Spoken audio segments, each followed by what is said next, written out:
მოგესალმებით, მე ვარ მთარგმნელი როჯერ ჟელაზნის წიგნისა ოქტომბრის ერთ-ერთი ღამეს. ეს არის წიგნი, რომელიც გამორჩეულია იმით, რომ ის თითოეული თავი შეესაბამება ოქტომბრის თითოეულ დღეს და ძალიან ბევრ ადამიანს აქვს ტრადიცია, როცა მთელი ოქტომბრის განმავლობაში თითო დღეს თითოეულ თავს კითხულობენ ხოლმე. როჯერ ჟელაზინი არის ავტორი, რომელიც ძალიან კარგად ერკვეოდა კულტურაში, ლიტერატურაში, სხვადასხვა რელიგიებს და მითოლოგიებში.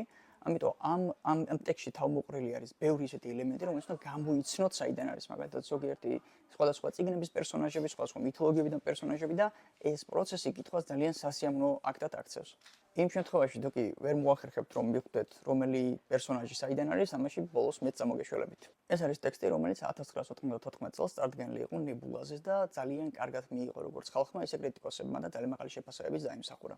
ეს არის ძალიან ორსახოვანი ტექსტი, იქიდან გამომდინარე, რომ არის ერთდროულად ძალიან საყვარელი, იმიტომ რომ მას ყვება ჯეკ ფატრავის ძაღლი დრუნჩი და ამის გამო ძაღლი პირველ პირში ლაპარაკობს, არის ძალიან კარგი დასაკითხი.